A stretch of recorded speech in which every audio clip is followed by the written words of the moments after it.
Welcome to Classic Literature Free Audiobooks. Today, we delve into The Great God Pan by Arthur Machen, a foundational piece of literature that has captivated imaginations since its publication.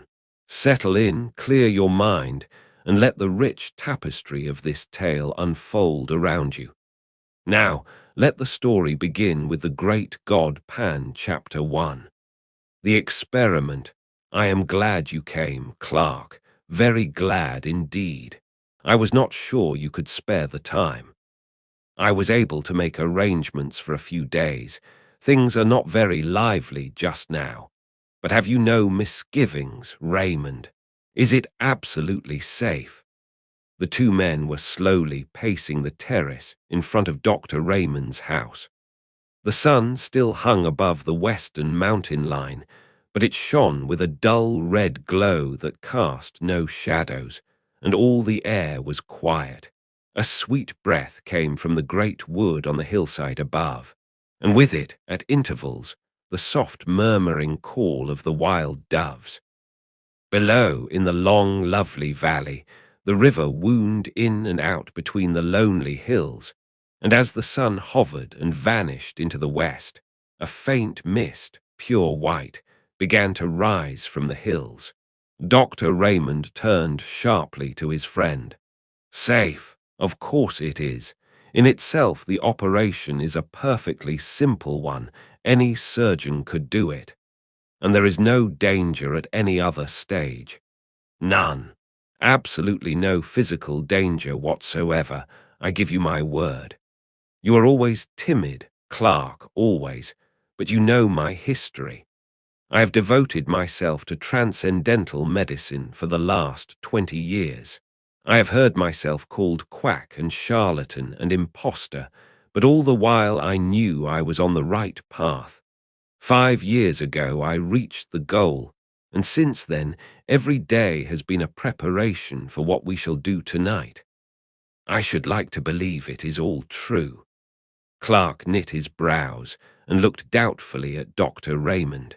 Are you perfectly sure, Raymond, that your theory is not a phantasmagoria? A splendid vision, certainly, but a mere vision after all. Dr. Raymond stopped in his walk and turned sharply. He was a middle-aged man, gaunt and thin, of a pale yellow complexion, but as he answered Clark and faced him, there was a flush on his cheek. Look about you, Clark. You see the mountain, and hill following after hill as wave on wave. You see the woods and orchard, the fields of ripe corn, and the meadows reaching to the reed beds by the river. You see me standing here beside you, and hear my voice. But I tell you that all these things, yes, from that star that has just shone out in the sky to the solid ground beneath our feet, I say that all these are but dreams and shadows, the shadows that hide the real world from our eyes. There is a real world, but it is beyond this glamour and this vision, beyond these chases in Arras, dreams in a career, beyond them all as beyond a veil. I do not know whether any human being has ever lifted that veil, but I do know, Clark, that you and I shall see it lifted this very night from before another's eyes. You may think this all strange nonsense. It may be strange, but it is true, and the ancients knew what lifting the veil means. They called it seeing the god Pan. Clark shivered. The white mist gathering over the river was chilly. It is wonderful indeed, he said. We are standing on the brink of a strange world, Raymond, if what you say is true. I suppose the knife is absolutely necessary. Yes, a slight lesion in the grey matter, that is all. A trifling rearrangement of certain cells, a microscopical alteration that would escape the attention of 99 brain specialists out of 100. I don't want to bother you with shop, Clark. I might give you a mass of technical detail which would sound very imposing, and would leave you as enlightened as you are now. But I suppose you have read, casually, in out-of-the-way corners of your paper, that immense strides have been made recently in the physiology of the brain. I saw a paragraph the other day about Digby's theory and Brown Faber's discoveries. Theories and discoveries. Where they are standing now, I stood 15 years ago, and I need not tell you that I have not been standing still for the last 15 years. It will be enough if I say that 5 years ago I made the discovery that I alluded to when I said that 10 years ago I reached the goal.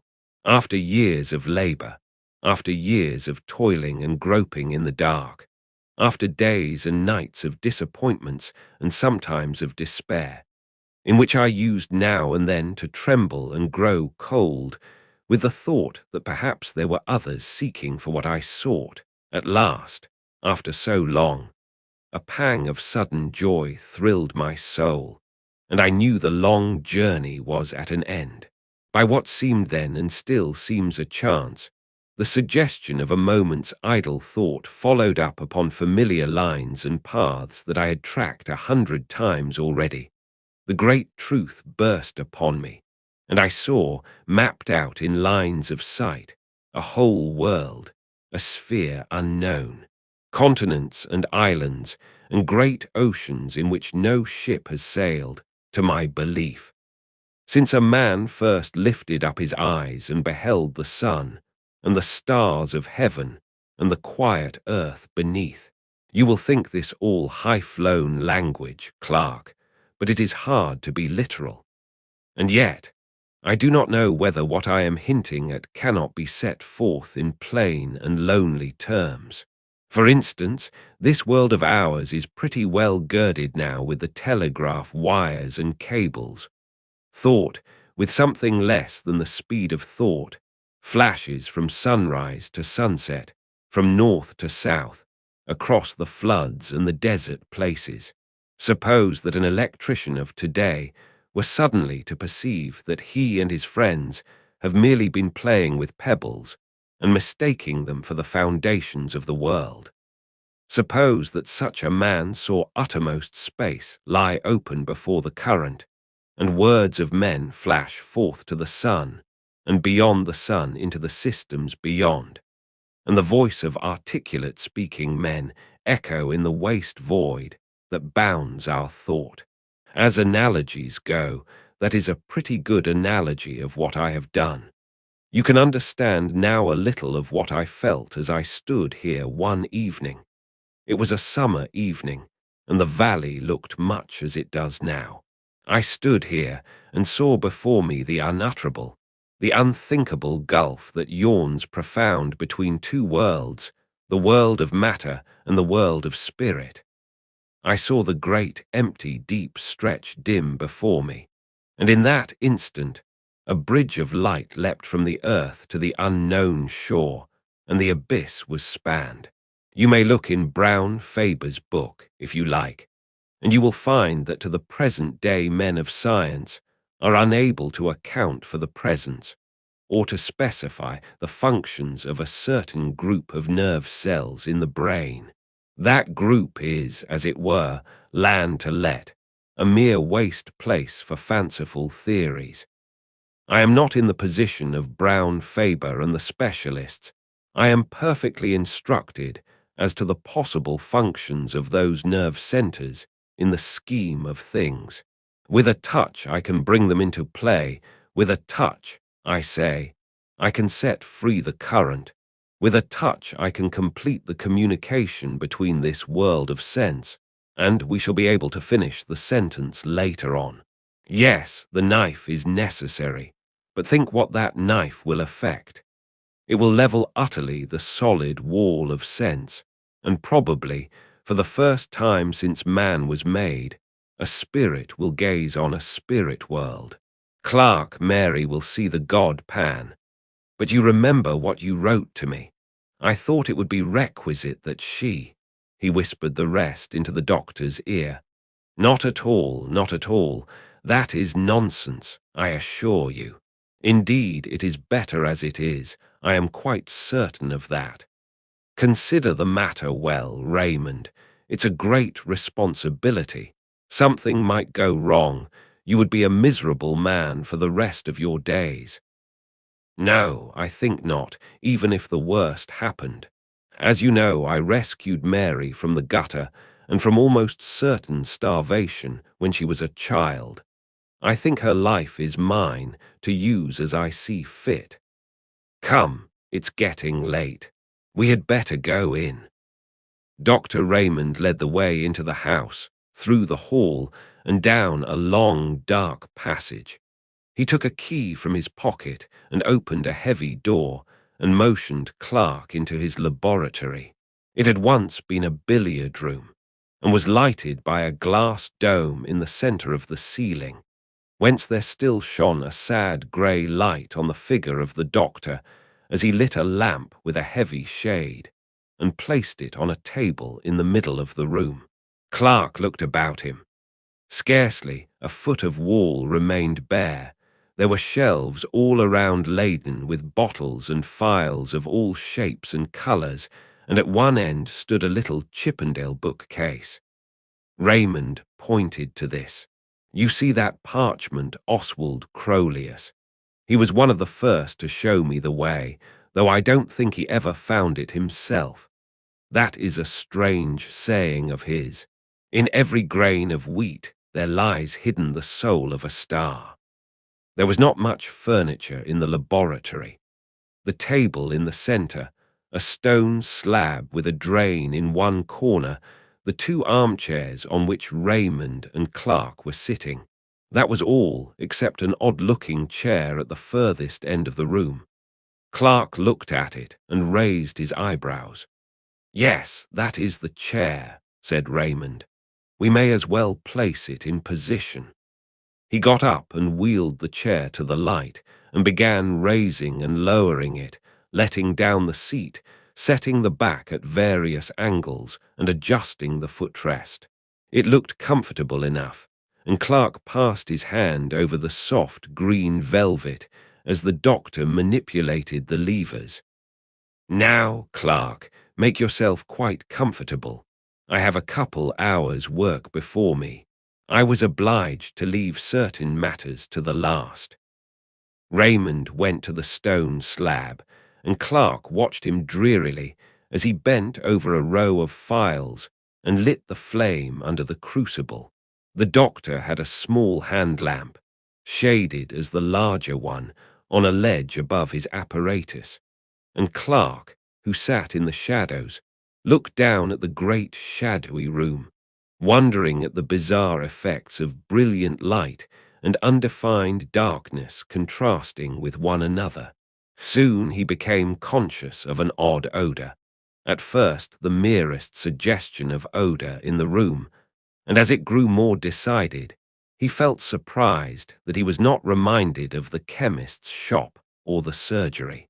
Clark found himself idly endeavouring to analyse the sensation, and half-conscious, he began to think of a day, 15 years ago, that he had spent roaming through the woods and meadows near his own home. It was a burning day at the beginning of August.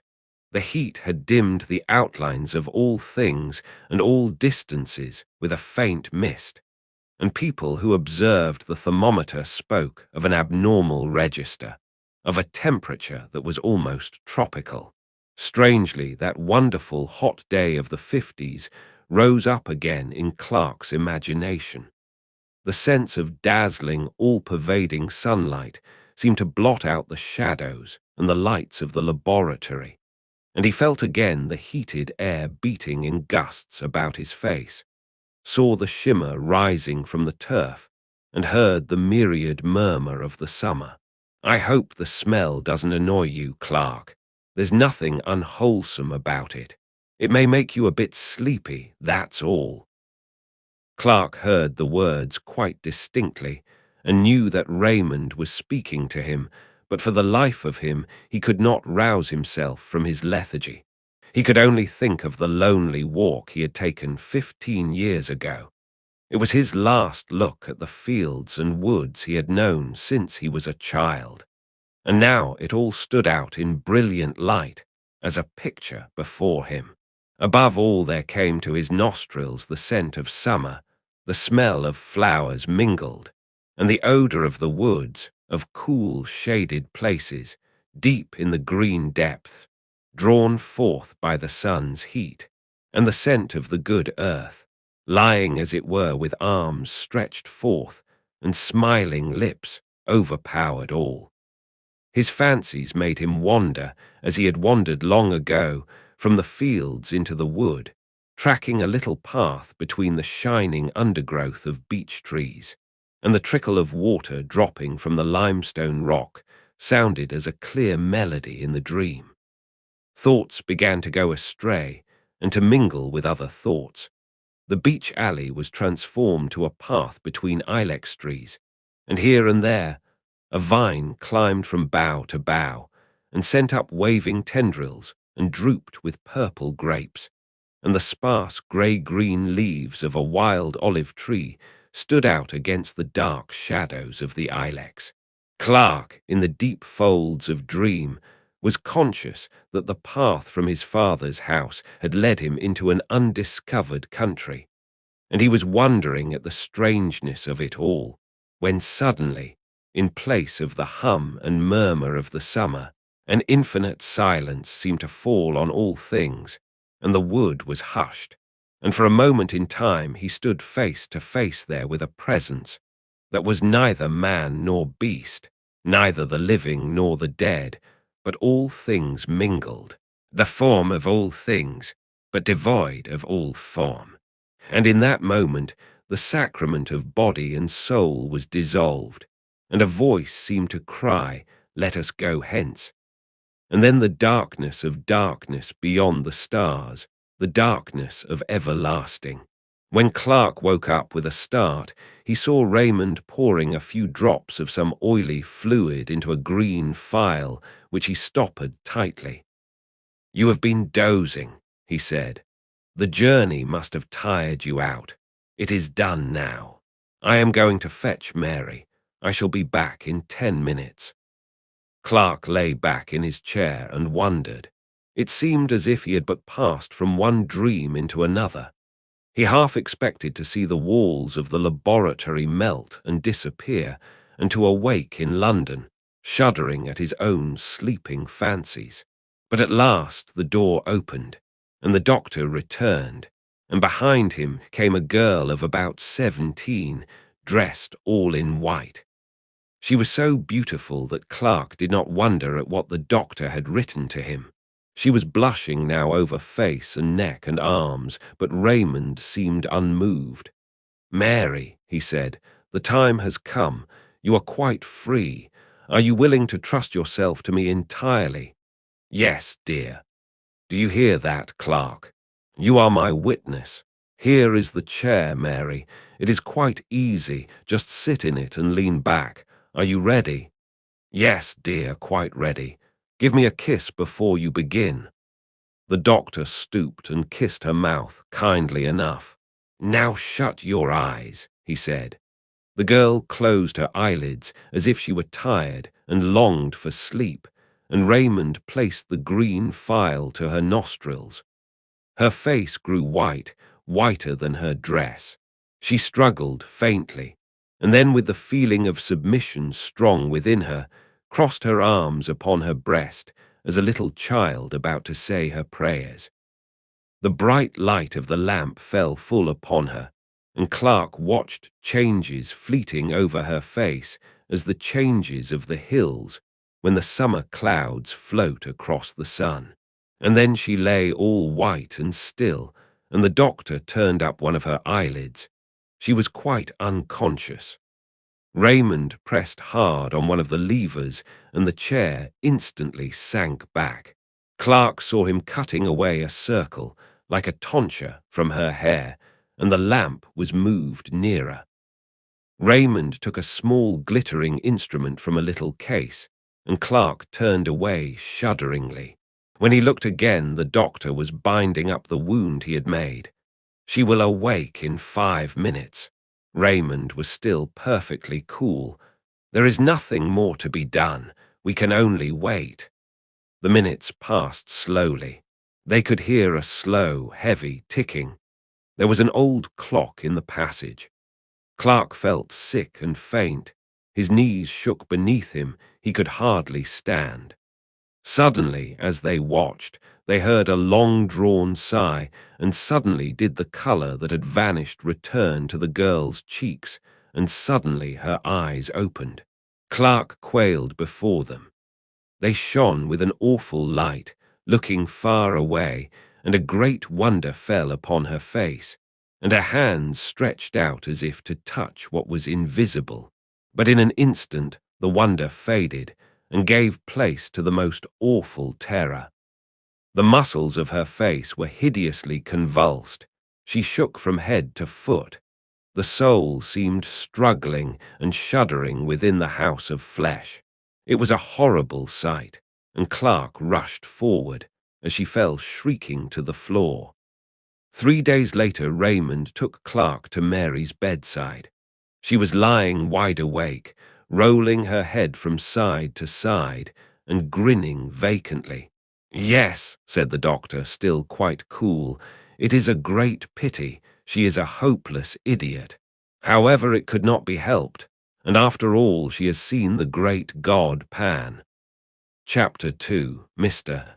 Clark's Memoirs. Mr. Clark, the gentleman chosen by Dr. Raymond to witness the strange experiment of the god Pan, was a person in whose character caution and curiosity were oddly mingled. In his sober moments, he thought of the unusual and eccentric with undisguised aversion. And yet, deep in his heart, there was a wide-eyed inquisitiveness with respect to all the more recondite and esoteric elements in the nature of men. The latter tendency had prevailed when he accepted Raymond's invitation, for though his considered judgment had always repudiated the doctor's theories as the wildest nonsense, yet he secretly hugged a belief in fantasy, and would have rejoiced to see that belief confirmed. The horrors that he witnessed in the dreary laboratory were to a certain extent salutary. He was conscious of being involved in an affair not altogether reputable, and for many years afterwards he clung bravely to the commonplace and rejected all occasions of occult investigation. Indeed, on some homeopathic principle, he for some time attended the séances of distinguished mediums, hoping that the clumsy tricks of these gentlemen would make him altogether disgusted with mysticism of every kind. But the remedy, though caustic, was not efficacious. Clark knew that he still pined for the unseen, and little by little the old passion began to reassert itself, as the face of Mary, shuddering and convulsed with an unknown terror, faded slowly from his memory.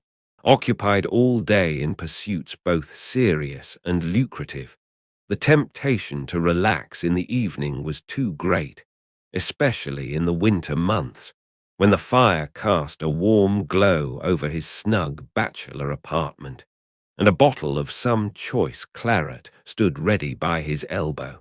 His dinner digested, he would make a brief pretense of reading the evening paper, but the mere catalogue of news soon palled upon him, and Clark would find himself casting glances of warm desire in the direction of an old Japanese bureau, which stood at a pleasant distance from the hearth, like a boy before a jam closet. For a few minutes he would hover indecisive, but lust always prevailed, and Clark ended by drawing up his chair, lighting a candle, and sitting down before the bureau. Its pigeonholes and drawers teemed with documents on the most morbid subjects, and in the well reposed a large manuscript volume, in which he had painfully entered the gems of his collection. Clark had a fine contempt for published literature. The most ghostly story ceased to interest him if it happened to be printed. His sole pleasure was in the reading, compiling, and rearranging what he called his memoirs to prove the existence of the devil. And engaged in this pursuit, the evening seemed to fly, and the night appeared too short. On one particular evening, an ugly December night, black with fog and raw with frost, Clark hurried over his dinner and scarcely deigned to observe his customary ritual of taking up the paper and laying it down again. He paced 2 or 3 times up and down the room and opened the bureau, stood still a moment, and sat down. He leant back, absorbed in one of those dreams to which he was subject, and at length drew out his book and opened it at the last entry. There were 3 or 4 pages densely covered with Clark's round, set penmanship, and at the beginning he had written in a somewhat larger hand, "Singular narrative told me by my friend, Dr. Phillips. He assures me that all the facts related therein are strictly and wholly true, but refuses to give either the surnames of the persons concerned or the place where these extraordinary events occurred." Mr. Clark began to read over the account for the 10th time, glancing now and then at the pencil notes he had made when it was told him by his friend. It was one of his humours to pride himself on a certain literary ability. He thought well of his style, and took pains in arranging the circumstances in dramatic order. He read the following story. The persons concerned in this statement are Helen V., who, if she is still alive, must now be a woman of 23, Rachel M., since deceased, who was a year younger than the above, and Trevor W., an imbecile, aged 18. These persons were at the period of the story inhabitants of a village on the borders of Wales, a place of some importance in the time of the Roman occupation, but now a scattered hamlet of not more than 500 souls. It is situated on rising ground, about 6 miles from the sea, and is sheltered by a large and picturesque forest. Some 11 years ago, Helen V. came to the village under rather peculiar circumstances. It is understood that she, being an orphan, was adopted in her infancy by a distant relative, who brought her up in his own house until she was 12 years old. Thinking, however, that it would be better for the child to have playmates of her own age, he advertised in several local papers for a good home in a comfortable farmhouse for a girl of 12, and this advertisement was answered by Mr. R., a well-to-do farmer in the above-mentioned village. His references proving satisfactory, the gentleman sent his adopted daughter to Mr. R., with a letter in which he stipulated that the girl should have a room to herself, and stated that her guardians need be at no trouble in the matter of education, as she was already sufficiently educated for the position in life which she would occupy.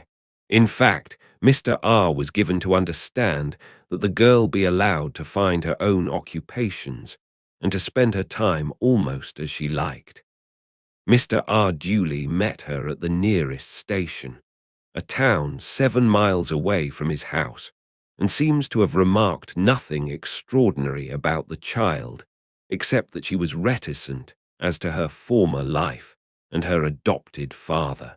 She was, however, of a very different type from the inhabitants of the village. Her skin was a pale, clear olive, and her features were strongly marked, and of a somewhat foreign character. She appears to have settled down easily enough into farmhouse life, and became a favourite with the children, who sometimes went with her on her rambles in the forest, for this was her amusement. Mr. R. states that he has known her to go out by herself directly after their early breakfast, and not return till after dusk, and that, feeling uneasy at a young girl being out alone for so many hours, he communicated with her adopted father, who replied in a brief note that Helen must do as she chose. In the winter, when the forest paths are impassable, she spent most of her time in her bedroom, where she slept alone, according to the instructions of her relative.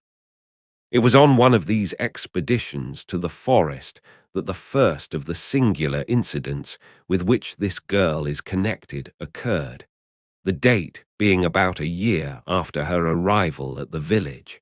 The preceding winter had been remarkably severe, the snow drifting to a great depth, and the frost continuing for an unexampled period, and the summer following was as noteworthy for its extreme heat.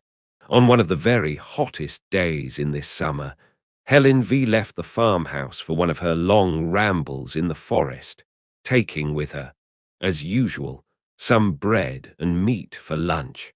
She was seen by some men in the fields making for the old Roman road, a green causeway which traverses the highest part of the wood, and they were astonished to observe that the girl had taken off her hat, though the heat of the sun was already tropical. As it happened, a labourer, Joseph W. by name, was working in the forest near the Roman road, and at 12 o'clock his little son, Trevor, brought the man his dinner of bread and cheese.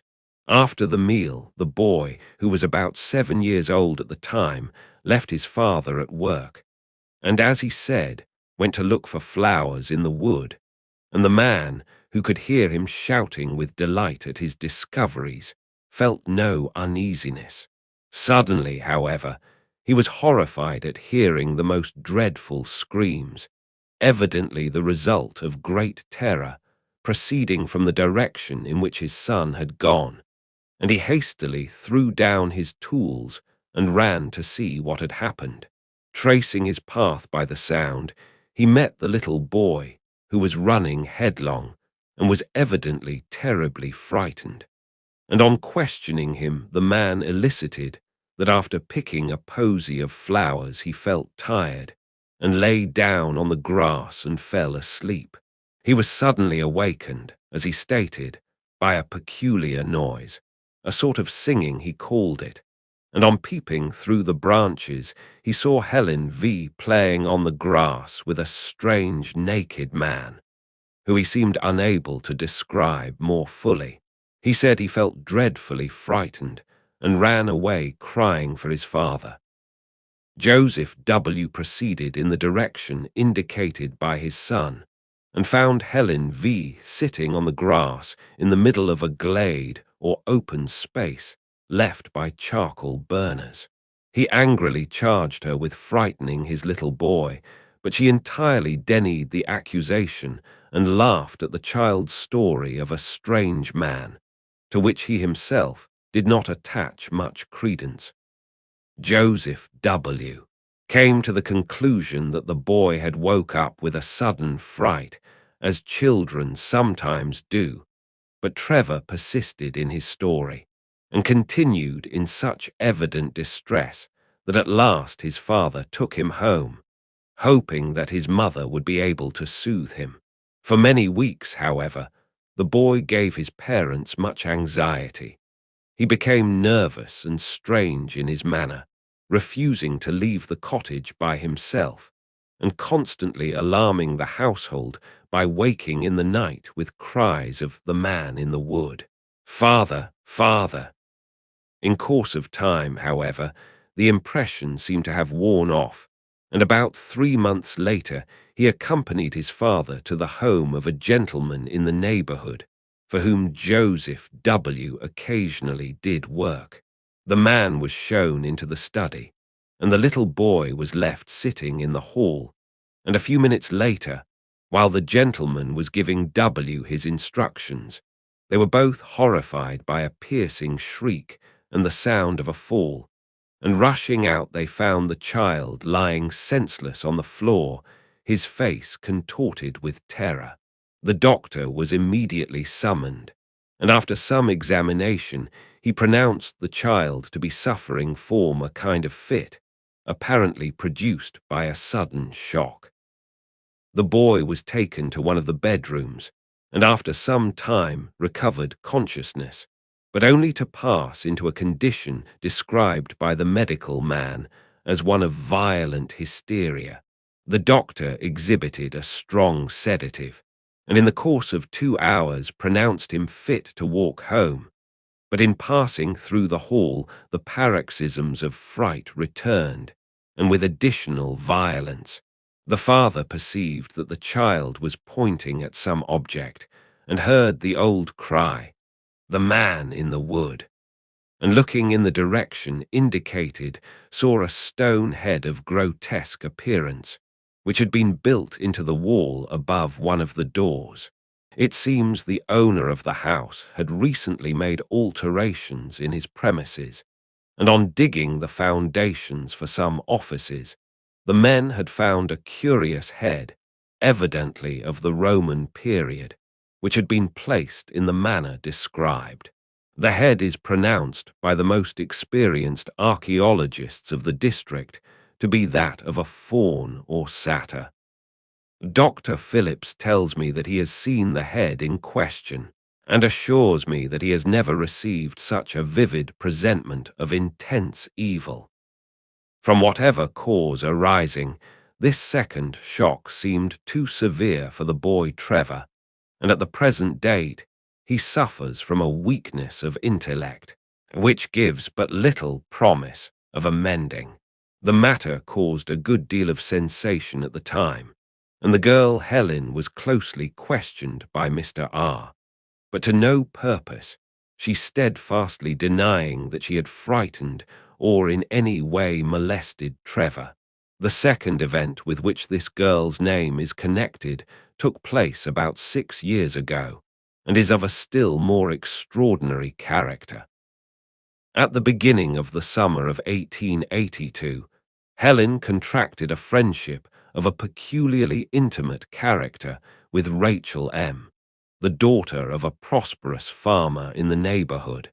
This girl, who was a year younger than Helen, was considered by most people to be the prettier of the two, though Helen's features had to a great extent softened as she became older. The two girls, who were together on every available opportunity, presented a singular contrast, the one with her clear olive skin and almost Italian appearance, and the other of the proverbial red and white of our rural districts.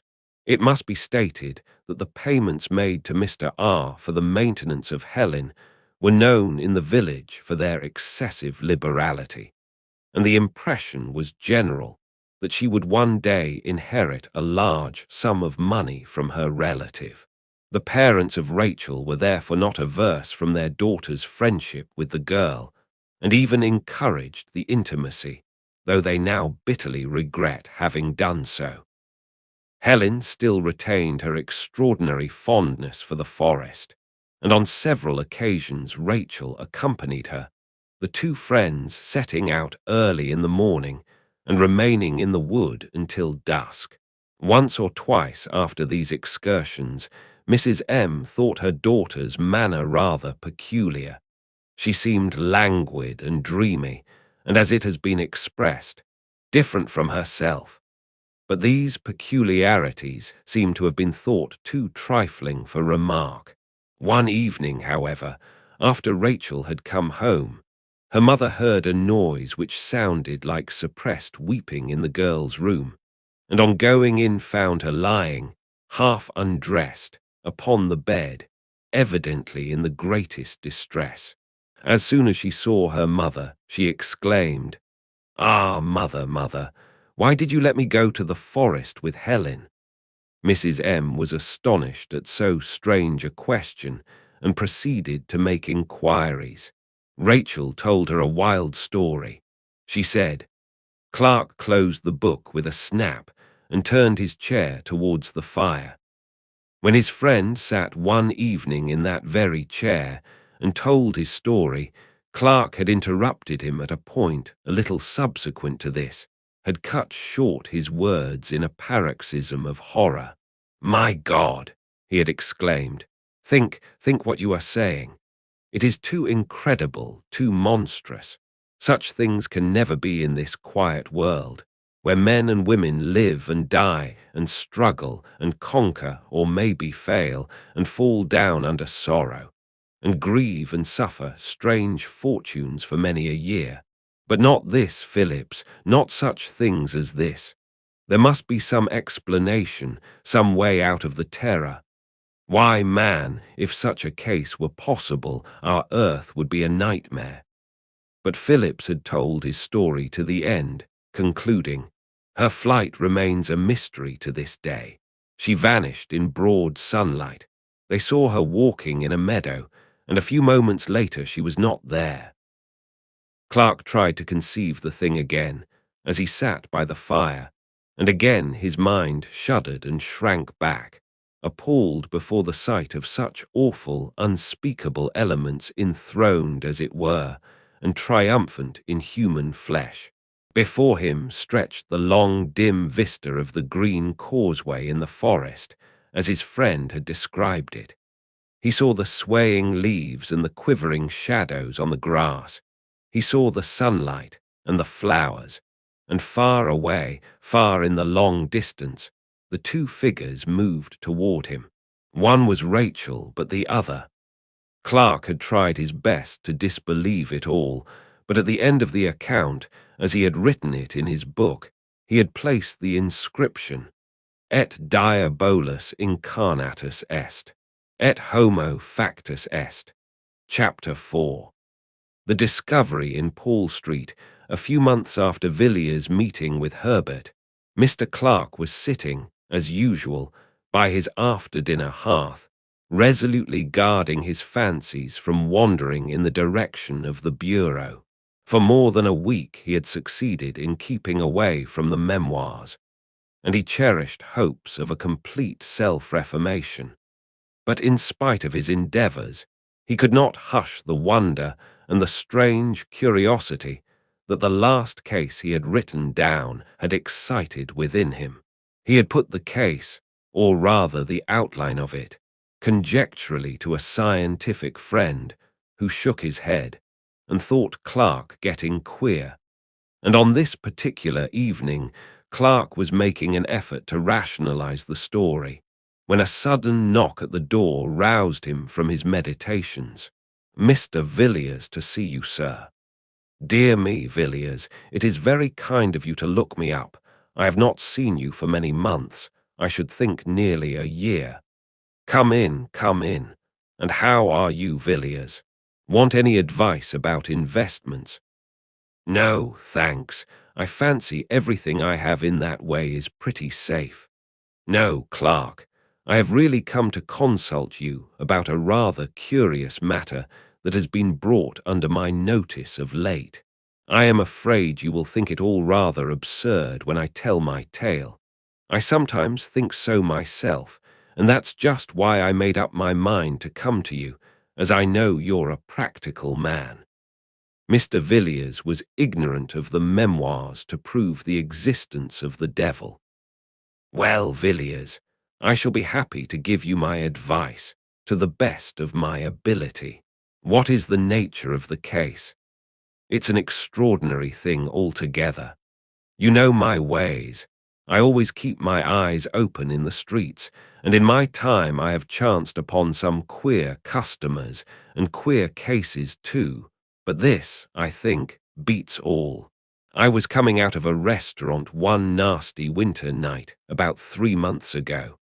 I had had a capital dinner and a good bottle of Chianti, and I stood for a moment on the pavement, thinking what a mystery there is about London streets and the companies that pass along them. A bottle of red wine encourages these fancies, Clark, and I dare say I should have thought a page of small type, but I was cut short by a beggar who had come behind me and was making the usual appeals. Of course I looked round, and this beggar turned out to be what was left of an old friend of mine, a man named Herbert. I asked him how he had come to such a wretched pass, and he told me. We walked up and down one of those long and dark Soho streets, and there I listened to his story. He said he had married a beautiful girl, some years younger than himself, and as he put it, she had corrupted him body and soul. He wouldn't go into details. He said he dare not, that what he had seen and heard haunted him by night and day, and when I looked in his face, I knew he was speaking the truth. There was something about the man that made me shiver. I don't know why, but it was there. I gave him a little money and sent him away, and I assure you that when he was gone, I gasped for breath. His presence seemed to chill one's blood. Isn't this all just a little fanciful, Villiers? I suppose the poor fellow had made an imprudent marriage, and in plain English, gone to the bad. Well, listen to this. Villiers told Clark the story he had heard from Austin. You see, he concluded, there can be but little doubt that this Mr. Blank, whoever he was, died of sheer terror. He saw something so awful, so terrible, that it cut short his life. And what he saw, he most certainly saw in that house, which, somehow or other, had got a bad name in the neighborhood. I had the curiosity to go and look at the place for myself. It's a saddening kind of street. The houses are old enough to be mean and dreary, but not old enough to be quaint. As far as I could see, most of them are let in lodgings, furnished and unfurnished, and almost every door has 3 bells to it. Here and there, the ground floors have been made into shops of the commonest kind. It's a dismal street in every way. I found number 20 was to let, and I went to the agents and got the key. Of course, I should have heard nothing of the Herberts in that quarter, but I asked the man, fair and square, how long they had left the house, and whether there had been other tenants in the meanwhile. He looked at me queerly for a minute, and told me the Herberts had left immediately after the unpleasantness, as he called it, and since then the house had been empty. Mr. Villiers paused for a moment. I have always been rather fond of going over empty houses. There's a sort of fascination about the desolate, empty rooms, with the nails sticking in the walls and the dust thick upon the window-sills. But I didn't enjoy going over number 20, Paul Street. I had hardly put my foot inside the passage when I noticed a queer, heavy feeling about the air of the house. Of course, all empty houses are stuffy and so forth, but this was something quite different. I can't describe it to you, but it seemed to stop the breath. I went into the front room and the back room and the kitchens downstairs. They were all dirty and dusty enough, as you would expect, but there was something strange about them all. I couldn't define it to you. I only know I felt queer. It was one of the rooms on the first floor, though that was the worst. It was a largish room, and once on a time the paper must have been cheerful enough. But when I saw it, paint, paper, and everything were most doleful. But the room was full of horror. I felt my teeth grinding as I put my hand on the door, and when I went in, I thought I should have fallen fainting to the floor. However, I pulled myself together and stood against the end wall, wondering what on earth there could be about the room to make my limbs tremble and my heart beat as if I were at the hour of death. In one corner there was a pile of newspapers littered on the floor, and I began looking at them. They were papers of 3 or 4 years ago, some of them half torn, and some crumpled as if they had been used for packing. I turned the whole pile over, and amongst them I found a curious drawing. I will show it to you presently. But I couldn't stay in the room. I felt it was overpowering me. I was thankful to come out, safe and sound, into the open air. People stared at me as I walked along the street, and one man said I was drunk. I was staggering about from one side of the pavement to the other, and it was as much as I could do to take the key back to the agent and get home. I was in bed for a week, suffering from what my doctor called nervous shock and exhaustion. One of those days I was reading the evening paper and happened to notice a paragraph headed, "Starved to Death." It was the usual style of thing. A model lodging house in Marylebone, a door locked for several days, and a dead man in his chair when they broke in. "The deceased," said the paragraph, "was known as Charles Herbert, and is believed to have been once a prosperous country gentleman. His name was familiar to the public 3 years ago in connection with the mysterious death in Paul Street, Tottenham Court Road, the deceased being the tenant of the house number 20, in the area of which a gentleman of good position was found dead under circumstances not devoid of suspicion." A tragic ending, wasn't it? But after all, if what he told me were true, which I am sure it was, the man's life was all a tragedy, and a tragedy of a stranger sort than they put on the boards. "And that is the story, is it?" said Clark musingly. "Yes, that is the story." "Well, really, Villiers, I scarcely know what to say about it. There are no doubt circumstances in the case which seem peculiar, the finding of the dead man in the area of Herbert's house, for instance, and the extraordinary opinion of the physician as to the cause of death. But after all, it is conceivable that the facts may be explained in a straightforward manner. As to your own sensations, when you went to see the house, I would suggest that they were due to a vivid imagination. You must have been brooding in a semi-conscious way over what you had heard. I don't exactly see what more can be said or done in the matter. You evidently think there is a mystery of some kind, but Herbert is dead. Where then do you propose to look? I propose to look for the woman whom he married. She is the mystery." The two men sat silent by the fireside, Clark secretly congratulating himself on having successfully kept up the character of advocate of the commonplace, and Villiers wrapped in his gloomy fancies. "I think I will have a cigarette," he said at last, and put his hand in his pocket to feel for the cigarette case. "Ah," he said, starting slightly, "I forgot I had something to show you. You remember my saying that I had found a rather curious sketch amongst the pile of old newspapers at the house in Paul Street. Here it is." Villiers drew out a small, thin parcel from his pocket.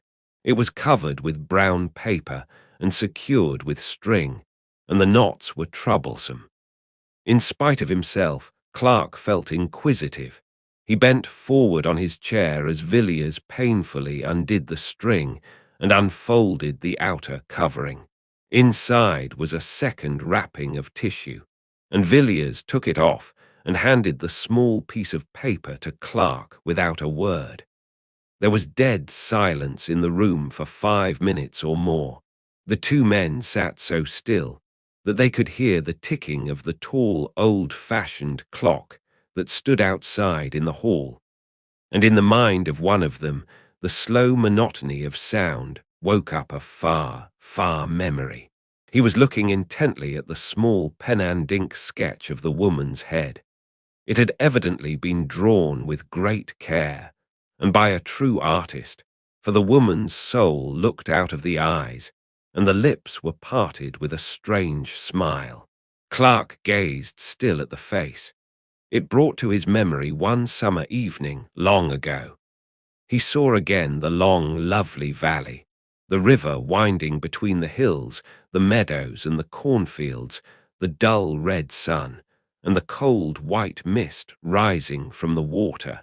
He heard a voice speaking to him across the waves of many years, and saying, "Clark, Mary will see the god Pan." And then he was standing in the grim room beside the doctor, listening to the heavy ticking of the clock, waiting and watching the figure lying on the green chair beneath the lamplight. Mary rose up, and he looked into her eyes, and his heart grew cold within him. "Who is this woman?" he said at last. His voice was dry and hoarse. "That is the woman who Herbert married." Clark looked again at the sketch. It was not Mary after all. There certainly was Mary's face, but there was something else, something he had not seen on Mary's features when the white-clad girl entered the laboratory with the doctor, nor at her terrible awakening, nor when she lay grinning on the bed. Whatever it was, the glance that came from those eyes, the smile on the full lips, or the expression of the whole face, Clark shuddered before it at his inmost soul, and thought, unconsciously, of Dr. Phillips' words, "The most vivid presentment of evil I have ever seen." He turned the paper over mechanically in his hand and glanced at the back. "Good God, Clark, what is the matter? You are as white as death." Villiers had started wildly from his chair as Clark fell back with a groan and let the paper drop from his hands. "I don't feel very well, Villiers. I am subject to these attacks. Pour me out a little wine. Thanks, that will do. I shall feel better in a few minutes." Villiers picked up the fallen sketch and turned it over as Clark had done. "You saw that," he said. "That's how I identified it as being a portrait of Herbert's wife, or I should say his widow. How do you feel now?" "Better, thanks. It was only a passing faintness. I don't think I quite catch your meaning. What did you say enabled you to identify the picture?" "This word, Helen, was written on the back. Didn't I tell you her name was Helen?" "Yes, Helen Vaughan," Clark groaned. There could be no shadow of doubt. "Now, don't you agree with me," said Villiers, "that in the story I have told you tonight, and in the part this woman plays in it, there are some very strange points?" "Yes, Villiers," Clark muttered. "It is a strange story indeed. A strange story indeed. You must give me time to think it over. I may be able to help you, or I may not. Must you be going now? Well, good night, Villiers, good night. Come and see me in the course of a week." Chapter 5. The Letter of Advice. "Do you know, Austin," said Villiers, as the two friends were pacing sedately along Piccadilly one pleasant morning in May, "do you know I am convinced that what you told me about Paul Street and the Herberts is a mere episode in an extraordinary history. I may as well confess to you that when I asked you about Herbert a few months ago, I had just seen him." "You had seen him? Where?" "He begged of me in the street one night. He was in the most pitiable plight, but I recognized the man, and I got him to tell me his history, or at least the outline of it. In brief, it amounted to this: he had been ruined by his wife." "In what manner?" "He would not tell me. He would only say that she had destroyed him, body and soul. The man is dead now." "And what has become of his wife?" "Ah, that's what I should like to know, and I mean to find her sooner or later. I know a man named Clark, a dry fellow, in fact a man of business, but shrewd enough. You understand my meaning. Not shrewd in the mere business sense of the word, but a man who really knows something about men and life. Well, I laid the case before him, and he was evidently impressed. He said it needed consideration, and asked me to come again in the course of a week. A few days later, I received this extraordinary letter."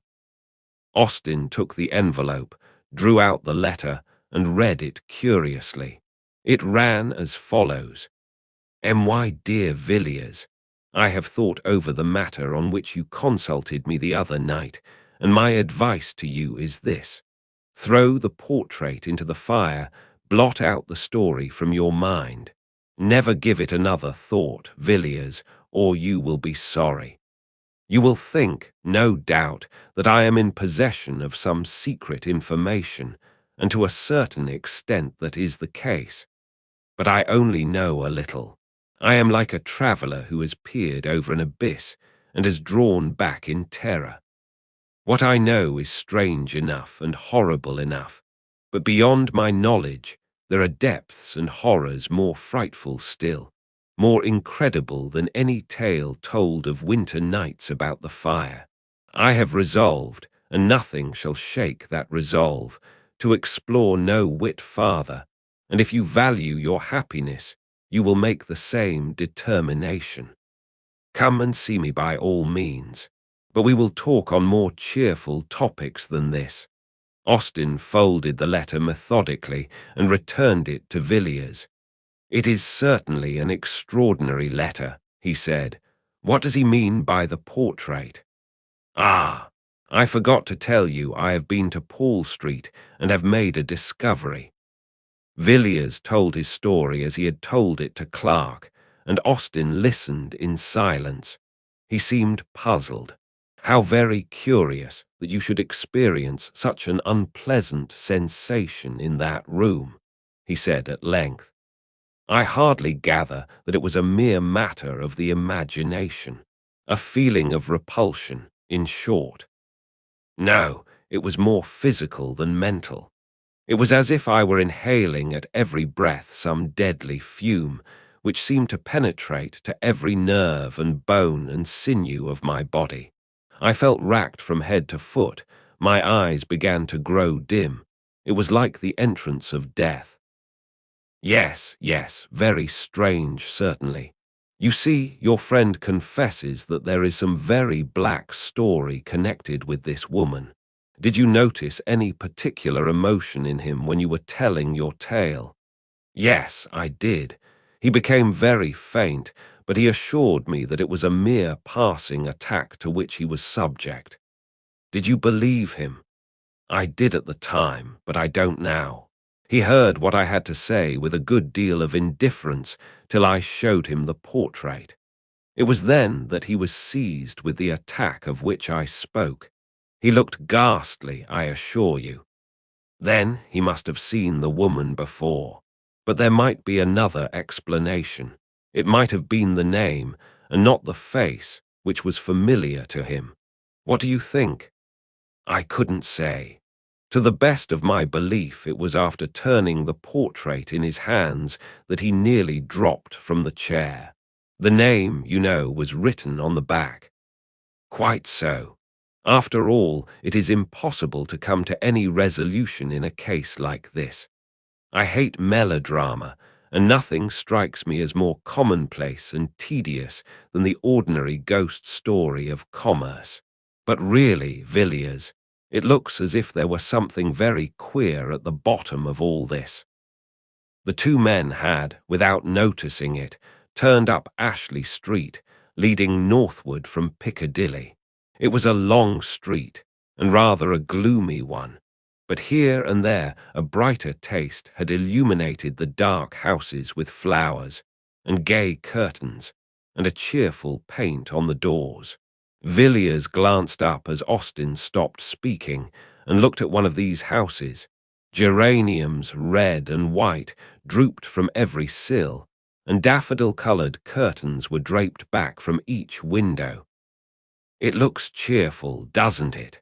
he said. "Yes, and the inside is still more cheery.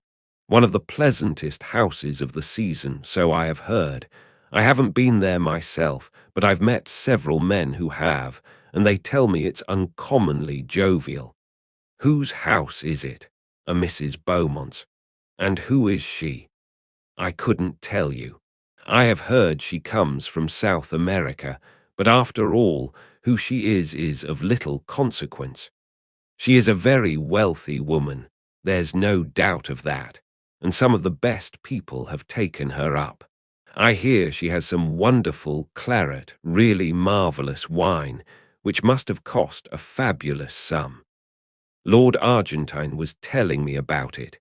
He was there last Sunday evening. He assures me he has never tasted such a wine, and Argentine, as you know, is an expert.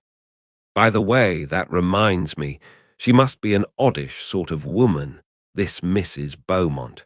Argentine asked her how old the wine was, and what do you think she said? About 1,000 years, I believe. Lord Argentine thought she was chaffing him, you know, but when he laughed, she said she was speaking quite seriously and offered to show him the jar. Of course, he couldn't say anything more after that, but it seems rather antiquated for a beverage, doesn't it? Why, here we are at my rooms. Come in, won't you? Thanks, I think I will. I haven't seen the curiosity shop for a while. It was a room furnished richly, yet oddly, where every jar and bookcase and table, and every rug and jar and ornament seemed to be a thing apart, preserving each its own individuality. Anything fresh lately? Said Villiers after a while. No, I think not. You saw those queer jugs, didn't you? I thought so. I don't think I have come across anything for the last few weeks. Austin glanced around the room from cupboard to cupboard, from shelf to shelf, in search of some new oddity. His eyes fell at last on an odd chest, pleasantly and quaintly carved, which stood in a dark corner of the room. Ah, he said, I was forgetting. I have got something to show you. Austin unlocked the chest, drew out a thick quarto volume, laid it on the table, and resumed the cigar he had put down. Did you know Arthur Machen the painter, Villiers? A little. I met him 2 or 3 times at the house of a friend of mine. What has become of him? I haven't heard his name mentioned for some time. He's dead. You don't say so. Quite young, wasn't he? Yes, only 30 when he died. What did he die of? I don't know. He was an intimate friend of mine and a thoroughly good fellow. He used to come here and talk to me for hours, and he was one of the best talkers I have met. He could even talk about painting, and that's more than can be said of most painters. About 18 months ago, he was feeling rather overworked, and partly at my suggestion, he went off on a sort of roving expedition, with no very definite end or aim about it. I believe New York was to be his first port, but I never heard from him. 3 months ago I got this book, with a very civil letter from an English doctor practicing at Buenos Aires, stating that he had attended the late Mr. Machen during his illness, and that the deceased had expressed an earnest wish that the enclosed packet should be sent to me after his death. That was all. And haven't you written for further particulars? I have been thinking of doing so. You would advise me to write to the doctor? Certainly. And what about the book? It was sealed up when I got it. I don't think the doctor had seen it. It is something very rare. Machen was a collector, perhaps. No, I think not. Hardly a collector. Now, what do you think of these Ainu jugs? They are peculiar, but I like them. But aren't you going to show me poor Machen's legacy? Yes, yes, to be sure. The fact is, it's rather a peculiar sort of thing, and I haven't shown it to anyone. I wouldn't say anything about it if I were you. There it is. Villiers took the book and opened it at haphazard. It isn't a printed volume, then, he said. No, it is a collection of drawings in black and white by my poor friend Machen. Villiers turned to the first page. It was blank. The second bore a brief inscription, which he read. Silit per diem universus, nec sine horror secretus est. Lucit nocturnis ignibus, chorus Egypanum undique personator, audienter et cantus tibirum, et tinnitus symbolorum per oram maritimam. On the third page was a design which made Villiers start and look up at Austin. He was gazing abstractedly out of the window. Villiers turned page after page, absorbed, in spite of himself, in the frightful Walpurgis night of evil, strange, monstrous evil, that the dead artist had set forth in hard black and white. The figures of fauns and satyrs and Egypans danced before his eyes.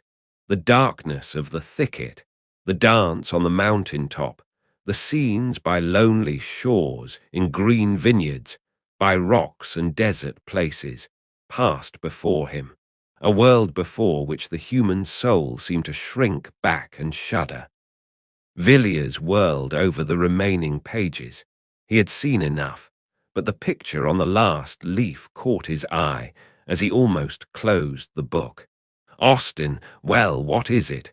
Do you know who that is? It was a woman's face alone on the white page. Know who it is? No, of course not. I do. Who is it? It is Mrs. Herbert. Are you sure? I am perfectly sure of it. Poor Merrick, he is one more chapter in her history. But what do you think of the designs? They are frightful. Lock the book up again, Austin. If I were you, I would burn it. It must be a terrible companion, even though it be in a chest. Yes, they are singular drawings. But I wonder what connection there could be between Merrick and Mrs. Herbert, or what link between her and these designs. Ah, who can say? It is possible that the matter may end here, and we shall never know. But in my own opinion, this Helen Vaughan, or Mrs. Herbert, is only the beginning. She will come back to London, Austin. Depend on it, she will come back, and we shall hear more about her then. I doubt it will be very pleasant news. Chapter 6. The Suicide's Lord Argentine was a great favourite in London society. At 20, he had been a poor man, decked with the surname of an illustrious family, but forced to earn a livelihood as best he could, and the most speculative of money-lenders would not have entrusted him with £50 on the chance of his ever changing his name for a title, and his poverty for a great fortune. His father had been near enough to the fountain of good things to secure one of the family livings, but the son, even if he had taken orders, would scarcely have obtained so much as this, and moreover felt no vocation for the ecclesiastical estate. Thus he fronted the world with no better armour than the bachelor's gown and the wits of a younger son's grandson, with which equipment he contrived in some way to make a very tolerable fight of it. At 25, Mr. Charles Albanen saw himself still a man of struggles and of warfare with the world, but out of the 7 who stood before him and the high places of his family, 3 only remained. These 3, however, were good lives, but yet not proof against the Zulu assegais and typhoid fever, and so one morning Albanen woke up and found himself Lord Argentine, a man of 30 who had faced the difficulties of existence and had conquered. The situation amused him immensely, and he resolved that riches should be as pleasant to him as poverty had always been. Argentine, after some little consideration, came to the conclusion that dining, regarded as a fine art, was perhaps the most amusing pursuit open to fallen humanity, and thus his dinners became famous in London, and an invitation to his table, a thing covetously desired. After 10 years of lordship and dinners, Argentine still declined to be jaded, still persisted in enjoying life, and by a kind of infection had become recognized as the cause of joy in others, in short, as the best of company. His sudden and tragical death therefore caused a wide and deep sensation. People could scarcely believe it, even though the newspaper was before their eyes, and the cry of mysterious death of a nobleman came ringing up from the street. But there stood the brief paragraph: Lord Argentine was found dead this morning by his valet under distressing circumstances. It is stated that there can be no doubt that his lordship committed suicide, though no motive can be assigned for the act. The deceased nobleman was widely known in society, and much liked for his genial manner and sumptuous hospitality. He is succeeded by etc., etc. By slow degrees, the details came to light, but the case still remained a mystery. The chief witness at the inquest was the deceased's valet, who said that the night before his death Lord Argentine had dined with a lady of good position, whose name was suppressed in the newspaper reports. At about 11 o'clock, Lord Argentine had returned and informed his man that he should not require his services till the next morning. A little later, the valet had occasion to cross the hall and was somewhat astonished to see his master quietly letting himself out at the front door. He had taken off his evening clothes and was dressed in a Norfolk coat and knickerbockers and wore a low brown hat. The valet had no reason to suppose that Lord Argentine had seen him, and though his master rarely kept late hours, thought little of the occurrence till the next morning, when he knocked at the bedroom door at 8:45 as usual. He received no answer, and after knocking 2 or 3 times, entered the room and saw Lord Argentine's body leaning forward at an angle from the bottom of the bed.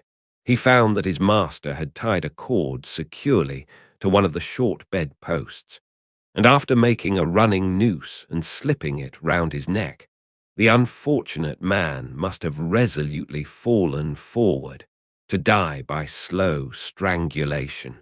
He was dressed in the light suit in which the valet had seen him go out, and the doctor who was summoned pronounced that life had been extinct for more than 4 hours. All papers, letters, and so forth seemed in perfect order, and nothing was discovered which pointed in the most remote way to any scandal either great or small. Here the evidence ended. Nothing more could be discovered. Several persons had been present at the dinner party at which Lord Argentine had assisted, and to all these he seemed in his usual genial spirits. The valet, indeed, said he thought his master appeared a little excited when he came home, but confessed that the alteration in his manner was very slight, hardly noticeable indeed. It seemed hopeless to seek for any clue, and the suggestion that Lord Argentine had been suddenly attacked by acute suicidal mania was generally accepted. It was otherwise, however, when within 3 weeks, 3 more gentlemen, one of them a nobleman, and the 2 others men of good position and ample means, perished miserably in the almost precisely the same manner. Lord Swanley was found one morning in his dressing-room, hanging from a peg affixed to the wall, and Mr. Collier Stewart and Mr. Herries had chosen to die as Lord Argentine. There was no explanation in either case. A few bald facts: a living man in the evening, and a body with a black swollen face in the morning. The police had been forced to confess themselves powerless to arrest or to explain the sordid murders of Whiteacre, but before the horrible suicides of Piccadilly and Mayfair they were dumbfounded, for not even the mere ferocity which did duty as an explanation of the crimes of the East End could be of service in the West. Each of these men who had resolved to die a tortured, shameful death was rich, prosperous, and to all appearances in love with the world, and not the acutest research should ferret out any shadow of a lurking motive in either case. There was a horror in the air, and men looked at one another's faces when they met, each wondering whether the other was to be the victim of the 5th nameless tragedy. Journalists sought in vain for their scrapbooks for materials whereof to concoct reminiscent articles, and the morning paper was unfolded in many a house with a feeling of awe. No man knew when or where the next blow would light. A short while after the last of these terrible events, Austin came to see Mr. Villiers. He was curious to know whether Villiers had succeeded in discovering any fresh traces of Mrs. Herbert, either through Clark or by other sources, and he asked the question soon after he had sat down. "No," said Villiers. "I wrote to Clark, but he remains obdurate, and I have tried other channels, but without any result. I can't find out what became of Helen Vaughan after she left Paul Street, but I think she must have gone abroad. But to tell the truth, Austin, I haven't paid much attention to the matter for the last few weeks. I knew poor Harry's intimately, and his terrible death has been a great shock to me, a great shock." "I can well believe it," answered Austin gravely. "You know, Argentine was a friend of mine. If I remember rightly, we were speaking of him that day you came to my rooms." "Yes, it was in connection with that house in Ashley Street, Mrs. Beaumont's house. You said something about Argentine's dining there." "Quite so. Of course you know it was there Argentine dined the night before his death." "No, I had not heard that." "Oh, yes. The name was kept out of the papers to spare Mrs. Beaumont. Argentine was a great favourite of hers, and it is said she was in a terrible state for some time after." A curious look came over Villiers' face. He seemed undecided whether to speak or not. Austin began again. "I never experienced such a feeling of horror as when I read the account of Argentine's death. I didn't understand it at the time, and I don't now. I knew him well, and it completely passes my understanding for what possible cause he, or any of the others for the matter of that, could have resolved in cold blood to die in such an awful manner. You know how men babble away each other's characters in London. You may be sure any buried scandal or hidden skeleton would have been brought to light in such a case as this. But nothing of the sort has taken place. As for the theory of mania, that is very well, of course, for the coroner's jury, but everybody knows that it's all nonsense. Suicidal mania is not smallpox." Austin relapsed into gloomy silence. Villiers sat silent, also watching his friend. The expression of indecision still fleeted across his face. He seemed as if weighing his thoughts in the balance, and the considerations he was resolving left him still silent. Austin tried to shake off the remembrance of tragedies as hopeless and perplexed as the labyrinth of Daedalus, and began to talk in an indifferent voice of the more pleasant incidents and adventures of the season. "That Mrs. Beaumont," he said, "of whom we were speaking is a great success. She has taken London almost by storm. I met her the other night at Fulham's. She is really a remarkable woman." "You have met Mrs. Beaumont?" "Yes. She had quite a court around her. She would be called very handsome, I suppose, and yet there is something about her face which I didn't like. The features are exquisite, but the expression is strange. And all the time I was looking at her, and afterwards, when I was going home, I had a curious feeling that very expression was in some way or another familiar to me." "You must have seen her in the Row." "No, I am sure I never set eyes on the woman before. It is that which makes it puzzling. And to the best of my belief, I have never seen anyone like her. What I felt was a kind of dim, far-off memory, vague but persistent.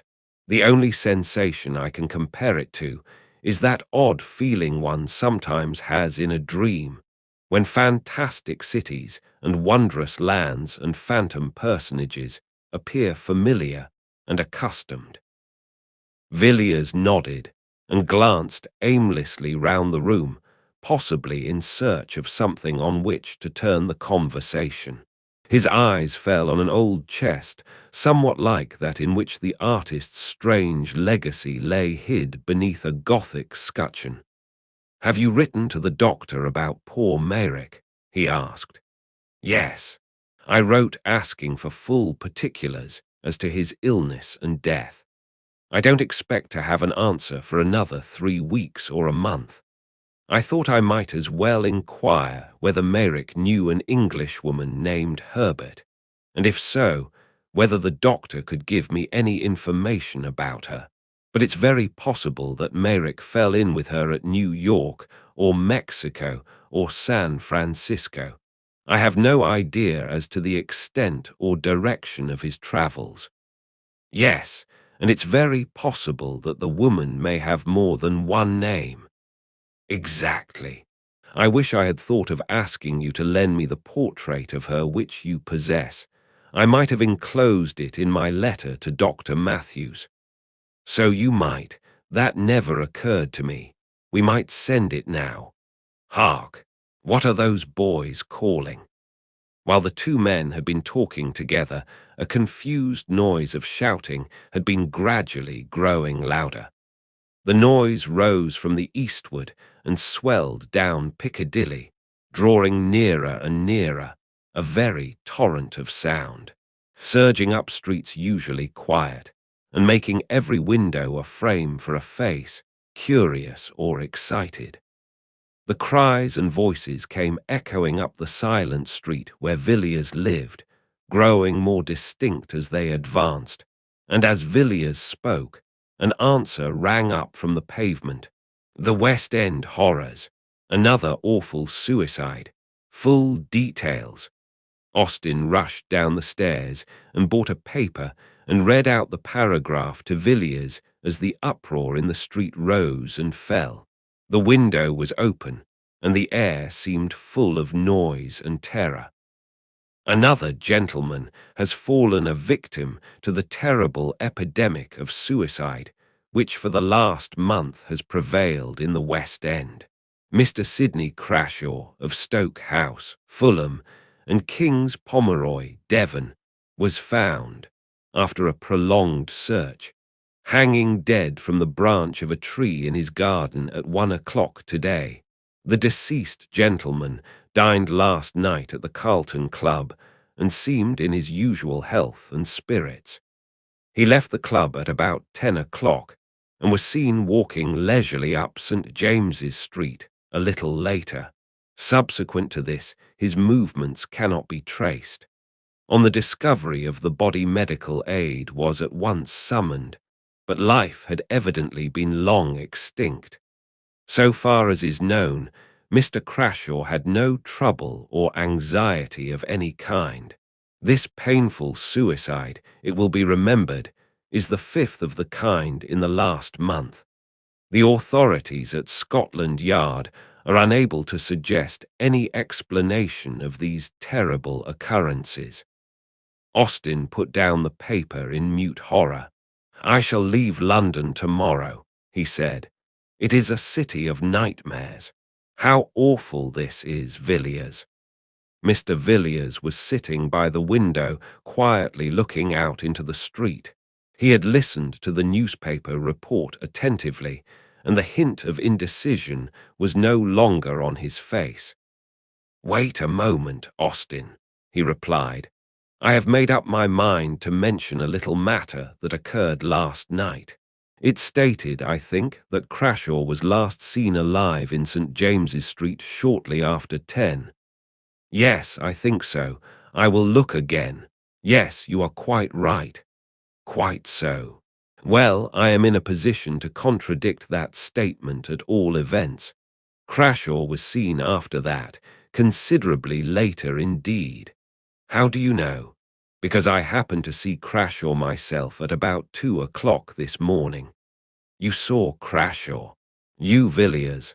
"Yes, I saw him quite distinctly. Indeed, there were but a few feet between us." "Where, in heaven's name, did you see him?" "Not far from here. I saw him in Ashley Street. He was just leaving a house." "Did you notice what house it was?" "Yes, it was Mrs. Beaumont's." "Villiers, think what you are saying. There must be some mistake. How could Crashaw be in Mrs. Beaumont's house at 2 o'clock in the morning? Surely, you must have been dreaming, Villiers. You were always rather fanciful." "No, I was wide awake enough. Even if I had been dreaming, as you say, what I saw would have roused me effectually. What you saw? What did you see? Was there anything strange about Crashaw? But I can't believe it. It is impossible. Well, if you like, I will tell you what I saw, or if you please, what I think I saw, and you can judge for yourself. Very good, Villiers. The noise and clamour of the street had died away, though now and then the sound of shouting still came from the distance, and the dull, leaden silence seemed like the quiet after an earthquake or a storm. Villiers turned from the window and began speaking. I was at a house near Regent's Park last night, and when I came away, the fancy took me to walk home instead of taking a hansom. It was a clear, pleasant night enough, and after a few minutes I had the streets pretty much to myself. It's a curious thing, Austin, to be alone in London at night, the gas lamps stretching away in perspective, and the dead silence, and then perhaps the rush and clatter of a hansom on the stones, and the fire starting up under the horses' hoofs. I walked along pretty briskly, for I was feeling a little tired of being out in the night, and as the clocks were striking 2, I turned down Ashley Street, which, you know, is on my way. It was quieter than ever there, and the lamps were fewer. Altogether, it looked as dark and gloomy as a forest in winter. I had done about half the length of the street when I heard a door closed very softly, and naturally I looked up to see who was abroad like myself at such an hour.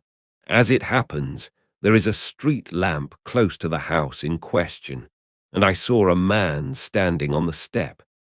He had just shut the door and his face was towards me, and I recognized Crashaw directly. I never knew him to speak to, but I had often seen him, and I am positive that I was not mistaken in my man. I looked into his face for a moment, and then, I will confess the truth, I set off at a good run and kept it up till I was within my own door. Why? Why? Because it made my blood run cold to see that man's face. I could never have supposed that such an infernal medley of passions could have glared out of any human eyes. I almost fainted as I looked.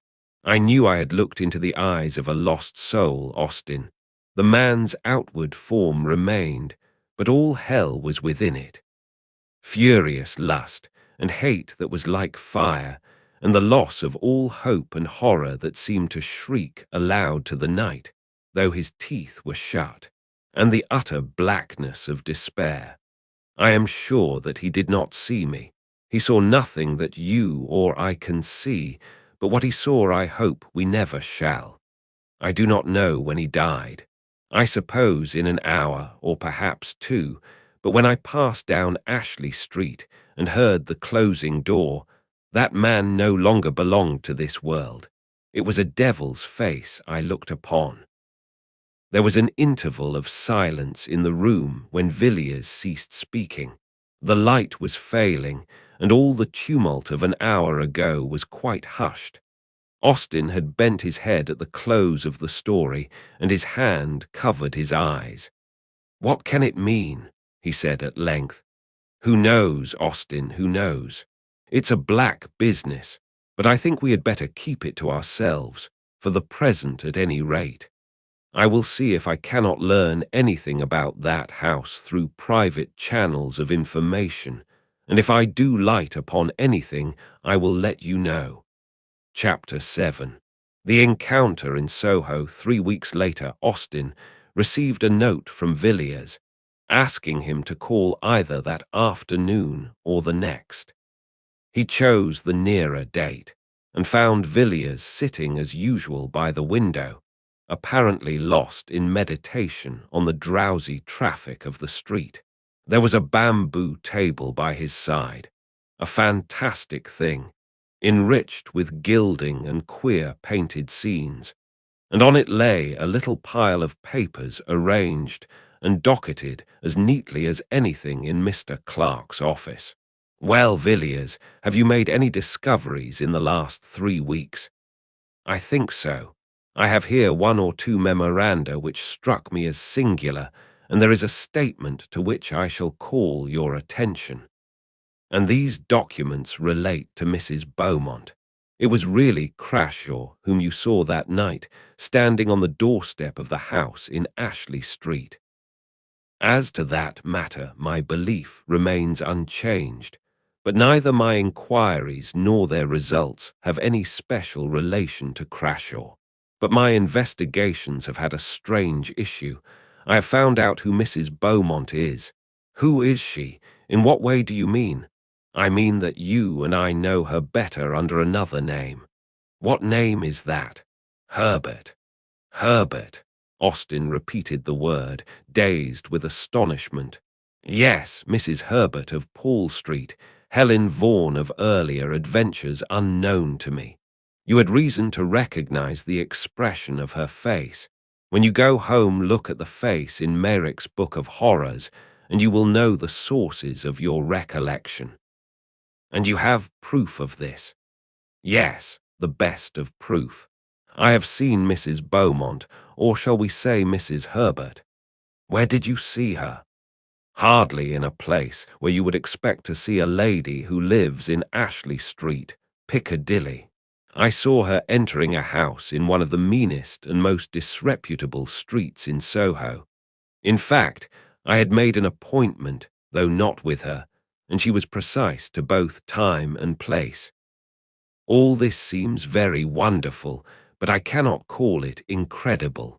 You must remember, Villiers, that I have seen this woman, in the ordinary adventure of London society, talking and laughing, and sipping her coffee in a commonplace drawing-room with commonplace people. But you know what you are saying. I do. I have not allowed myself to be led by surmises or fancies. It was with no thought of finding Helen Vaughan that I searched for Mrs. Beaumont in the dark waters of the life of London, but such has been the issue. You must have been in strange places, Villiers. Yes, I have been in very strange places. It would have been useless, you know, to go to Ashley Street and ask Mrs. Beaumont to give me a short sketch of her previous history. No, assuming, as I had to assume, that her record was not of the cleanest, it would be pretty certain that at some previous time she must have moved in circles not quite so refined as her present ones. If you see mud at the top of a stream, you may be sure that it was once at the bottom. I went to the bottom. I have always been fond of diving into Queer Street for my amusement, and I found my knowledge of that locality and its inhabitants very useful. It is, perhaps, needless to say that my friends had never heard the name of Beaumont, and as I had never seen the lady and was quite unable to describe her, I had to set to work in an indirect way. The people there know me. I have been able to do some of them a service now and again, so they made no difficulty about giving their information. They were aware I had no communication direct or indirect with Scotland Yard. I had to cast out a good many lines, though, before I got what I wanted, and when I landed the fish, I did not for a moment suppose it was my fish. But I listened to what I was told out of a constitutional liking for useless information, and I found myself in possession of a very curious story, though, as I imagined, not the story I was looking for. It was to this effect. Some 5 or 6 years ago, a woman named Raymond suddenly made her appearance in the neighborhood to which I am referring. She was described to me as being quite young, probably not more than 17 or 18, very handsome, and looking as if she came from the country. I should be wrong in saying that she found her level in going to this particular quarter or associating with these people, for from what I was told, I should think the worst den in London far too good for her.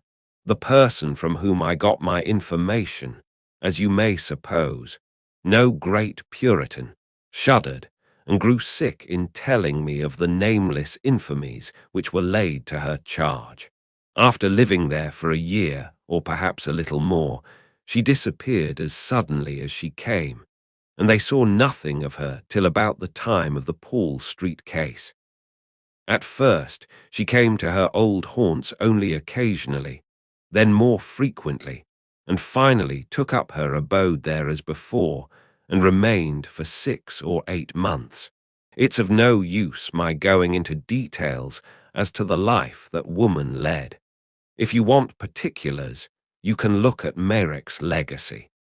Those designs were not drawn from his imagination. She again disappeared, and the people of the place saw nothing of her till a few months ago. My informant told me that she had taken some rooms in a house which he pointed out, and these rooms she was in the habit of visiting 2 or 3 times a week, and always at 10 in the morning. I was led to expect that one of these visits would be paid on a certain day about a week ago, and I accordingly managed to be on the lookout in company with my cicerone at 9:45, and the hour and the lady came with equal punctuality. My friend and I were standing under an archway a little way back from the street, but she saw us and gave me a glance that I shall be long in forgetting. That look was quite enough for me. I knew Miss Raymond to be Mrs. Herbert. As for Mrs. Beaumont, she had quite gone out of my head. She went into the house, and I watched it till 4 o'clock when she came out, and then I followed her. It was a long chase, and I had to be very careful to keep a long way in the background, and yet not lose sight of the woman. She took me down to the Strand, and then to Westminster, and then up St. James's Street, and along Piccadilly. I felt queerish when I saw her turn up Ashley Street. The thought that Mrs. Herbert was Mrs. Beaumont came into my mind, but it seemed too impossible to be true. I waited at the corner, keeping my eye on her all the time, and I took particular care to note the house at which she stopped. It was the house with the gay curtains, the home of flowers, the house out of which Crashaw came the night he hanged himself in his garden. I was just going away with my discovery when I saw an empty carriage come round and draw up in front of the house, and I came to the conclusion that Mrs. Herbert was going out for a drive, and I was right. There, as it happened, I met a man I know, and we stood talking together a little distance from the carriageway, to which I had my back. We had not been there for 10 minutes when my friend took off his hat, and I glanced round and saw the lady I had been following all day. "Who is that?" I said, and his answer was Mrs. Beaumont, lives in Ashley Street. Of course there could be no doubt after that. I don't know whether she saw me, but I don't think she did. I went home at once, and on consideration I thought that I had a sufficiently good case with which to go to Clark. Why to Clark? Because I am sure that Clark is in possession of facts about this woman, facts of which I know nothing. Well, what then? Mr. Villiers leaned back in his chair and looked reflectively at Austin for a moment before he answered. My idea was that Clark and I should call on Mrs. Beaumont. You would never go into such a house as that. No, no, Villiers, you cannot do it.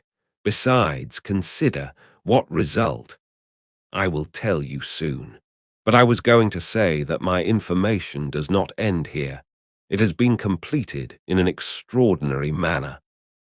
Look at this neat little packet of manuscript.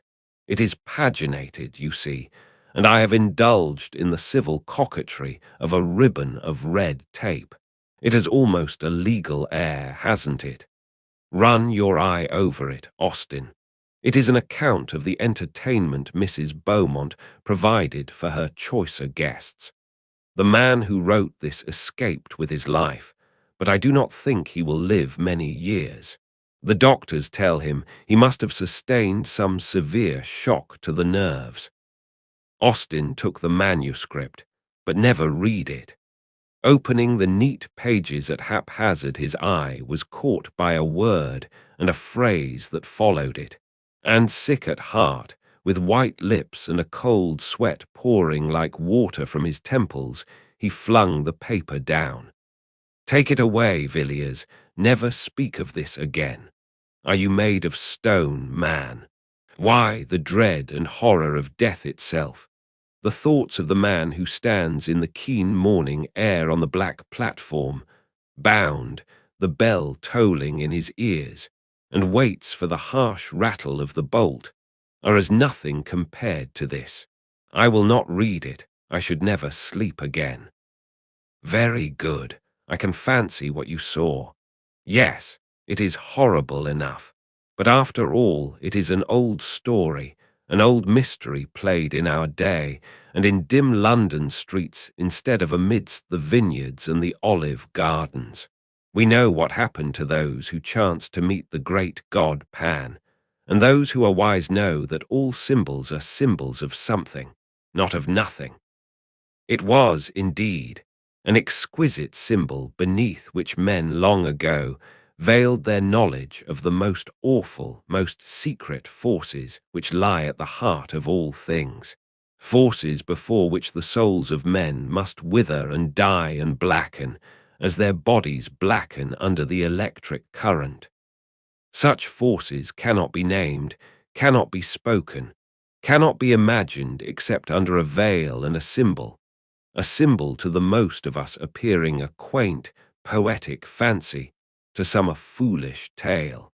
But you and I, at all events, have known something of the terror that may dwell in the secret place of life, manifested under human flesh, that which is without form taking to itself a form. Oh, Austin, how can it be? How is it that the very sunlight does not turn to blackness before this thing, the hard earth melt and boil beneath such a burden?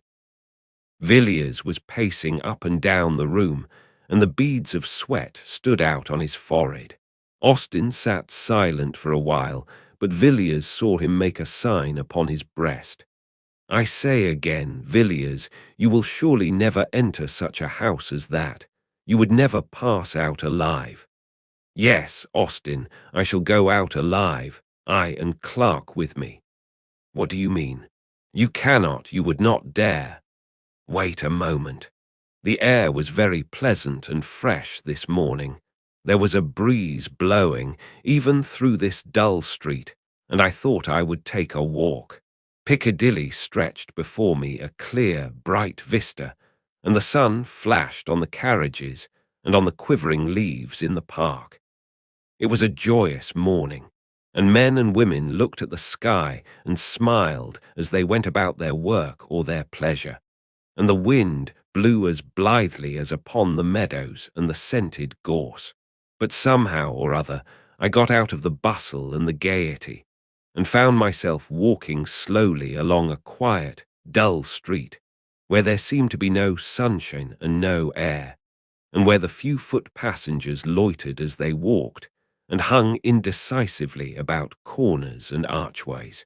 I walked along, hardly knowing where I was going or what I did there, but feeling impelled, as one sometimes is, to explore still further, with a vague idea of reaching some unknown goal. Thus I forged up the street, noting the small traffic of the milk shop, and wondering at the incongruous medley of penny pipes, black tobacco, sweets, newspapers, and comic songs, which here and there jostled one another in the short compass of a single window. I think it was a cold shudder that suddenly passed through me that first told me that I had found what I wanted. I looked up from the pavement and stopped before a dusty shop, above which the lettering had faded, where the red bricks of 200 years ago had grimed to black, where the windows had gathered to themselves the dust of winters innumerable. I saw what I required, but I think it was 5 minutes before I had steadied myself and could walk in and ask for it in a cool voice and with a calm face. I think there must even then have been a tremor in my words, for the old man who came out of the back parlour and fumbled slowly amongst his goods looked oddly at me as he tied the parcel. I paid what he asked and stood leaning by the counter with a strange reluctance to take up my goods and go. I asked about the business and learnt that trade was bad and the profits cut down sadly. But then the street was not what it was before traffic had been diverted, but that was done 40 years ago, just before my father died, he said. I got away at last and walked along sharply. It was a dismal street indeed, and I was glad to return to the bustle and the noise. Would you like to see my purchase? Austin said nothing, but nodded his head slightly. He still looked white and sick. Villiers pulled out a drawer in the bamboo table and showed Austin a long coil of cord, hard and new, and at one end was a running noose. "It is the best hempen cord," said Villiers, "just as it used to be made for the old trade, the man told me.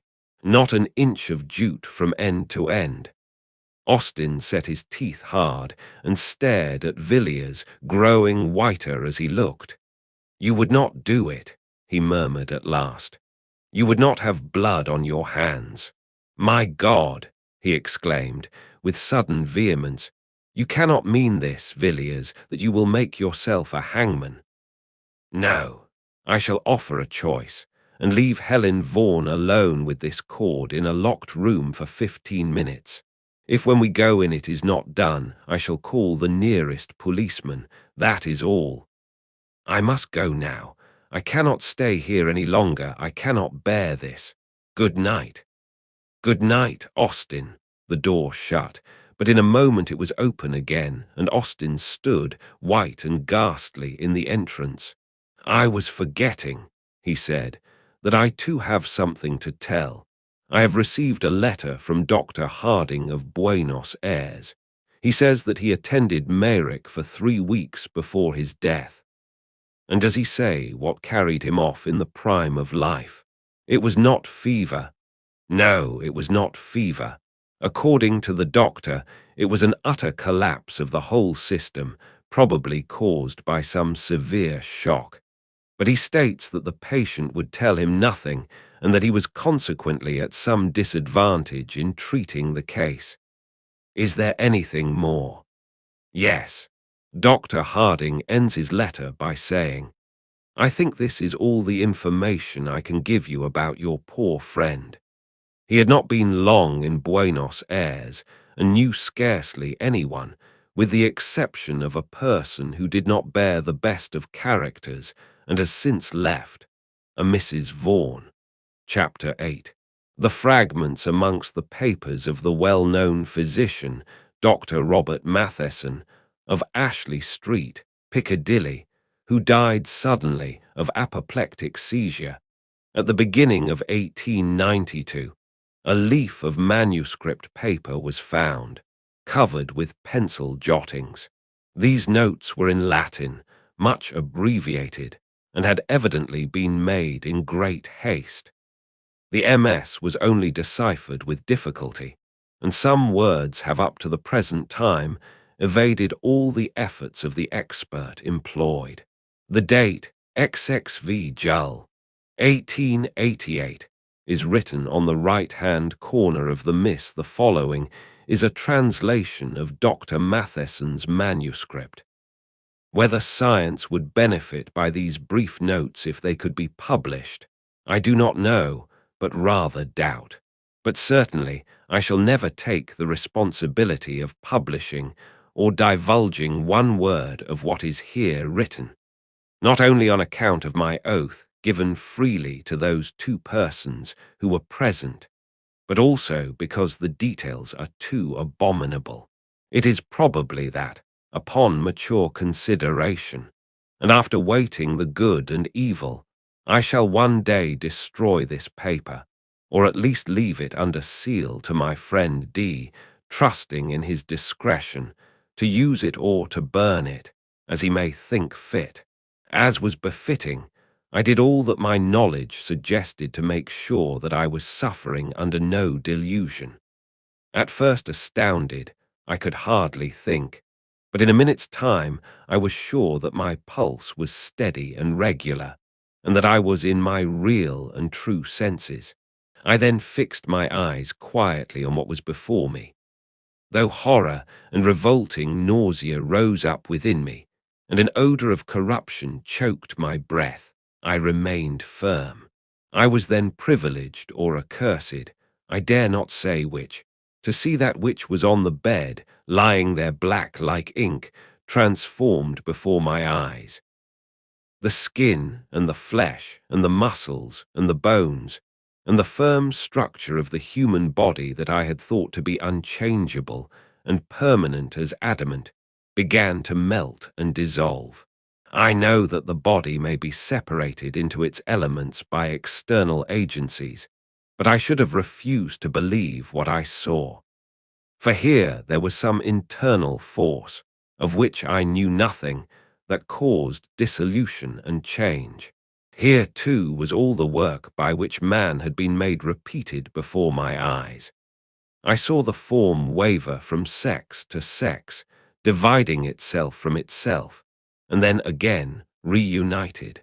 Then I saw the body descend to the beasts whence it ascended, and that which was on the heights go down to the depths, even to the abyss of all being.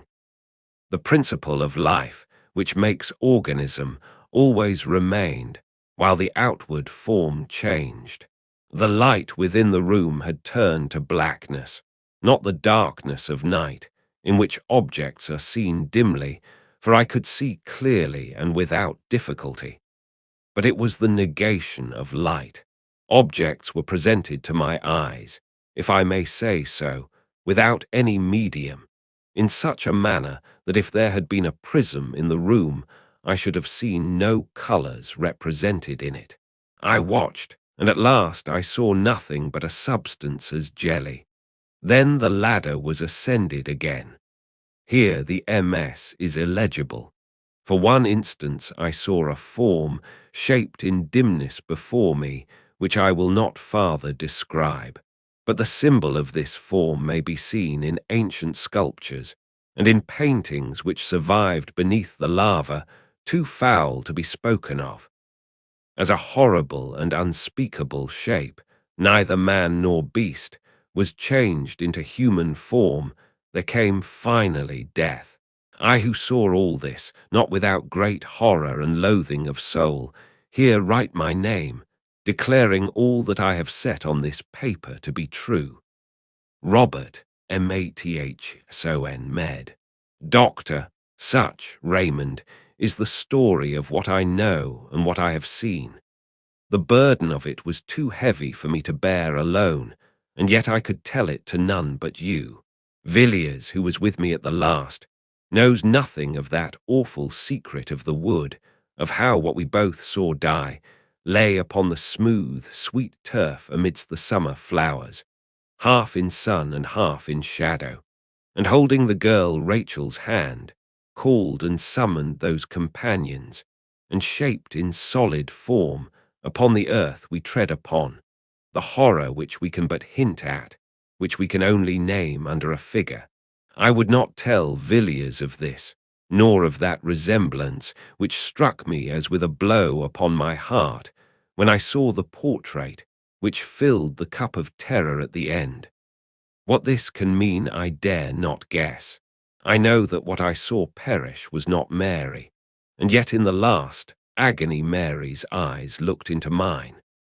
Whether there can be anyone who can show the last link in this chain of awful mystery, I do not know, but if there be anyone who can do this, you, Raymond, are the man. And if you know the secret, it rests with you to tell it or not, as you please. I am writing this letter to you immediately on my getting back to town. I have been in the country for the last few days. Perhaps you may be able to guess in which part. While the horror and wonder of London was at its height. For Mrs. Beaumont, as I have told you, was well known in society. I wrote to my friend Dr. Phillips, giving some brief outline, or rather hint, of what happened, and asking him to tell me the name of the village where the events he had related to me occurred. He gave me the name, as he said with the less hesitation, because Rachel's father and mother were dead, and the rest of the family had gone to a relative in the state of Washington 6 months before.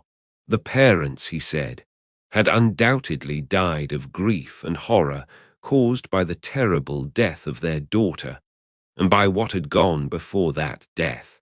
On the evening of the day which I received Philip's letter, I was at Caermine, and standing beneath the mouldering Roman walls, white with the winters of 1700 years, I looked over the meadow where once had stood the older temple of the god of the deeps, and saw a house gleaming in the sunlight.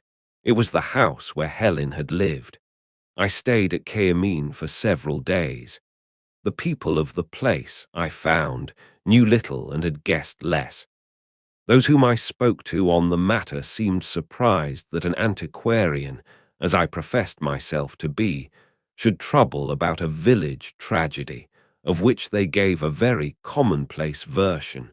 And as you may imagine, I told nothing of what I knew. Most of my time was spent in the great wood that rises just above the village and climbs the hillside, and goes down to the river in the valley. Such another long, lovely valley, Raymond, as that on which we looked one summer night, walking to and fro before your house. For many an hour I strayed through the maze of the forest, turning now to right and now to left, pacing slowly down long alleys of undergrowth, shadowy and chill, even under the midday sun, and halting beneath great oaks, lying on the short turf of a clearing where the faint, sweet scent of wild roses came to me on the wind and mixed with the heavy perfume of the elder, whose mingled odor is like the odor of the room of the dead, a vapor of incense and corruption. I stood at the edges of the wood, gazing at all the pomp and procession of the foxgloves towering amidst the bracken and shining red in the broad sunshine, and beyond them into deep thickets of close undergrowth, where springs boil up from the rock and nourish the water weeds, dank and evil. But in all my wanderings I avoided one part of the wood. It was not till yesterday that I climbed to the summit of the hill and stood upon the ancient Roman road that threads the highest ridge of the wood. Here they had walked, Helen and Rachel, along this quiet causeway, upon the pavement of green turf, shut in on either side by high banks of red earth and tall hedges of shining beech. And here I followed in their steps, looking out, now and again, through partings in the boughs, and seeing on one side the sweep of the wood stretching far to right and left, and sinking into the broad level, and beyond, the yellow sea and the land over the sea. On the other side was the valley, and the river and hill following hill as wave on wave, and wood and meadow and cornfield, and white houses gleaming, and a great wall of mountain, and far blue peaks in the north.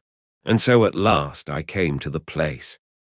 The track went up a gentle slope, and widened out into an open space with a wall of thick undergrowth around it, and then, narrowing again, passed on into the distance and the faint blue mist of summer heat. And into this pleasant summer glade Rachel passed a girl and left it, who shall say what?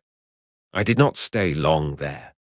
In a small town near Caermine there is a museum, containing for the most part Roman remains which have been found in the neighborhood at various times. On the day after my arrival in Caermine, I walked over to the town in question and took the opportunity of inspecting the museum.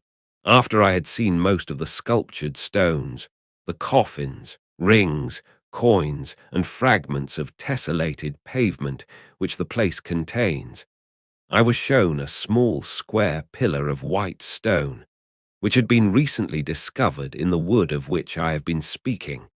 And as I found on inquiry, in that open space where the Roman road broadens out, on one side of the pillar was an inscription of which I took a note.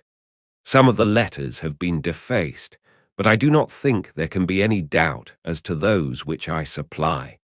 The inscription is as follows: Divomno denti, FL, av ivsenilis pos, vit propton vtiers quar es vidits vembra, to the great god Nodens, the god of the great deep or abyss. Flavius Seniles has erected this pillar on account of the marriage which he saw beneath the shade.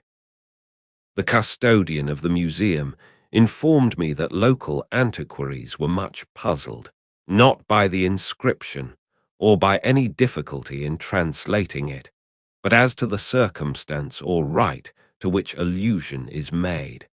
And now, my dear clerk, as to what you tell me about Helen Vaughan, whom you say you saw die under circumstances of the utmost and almost incredible horror.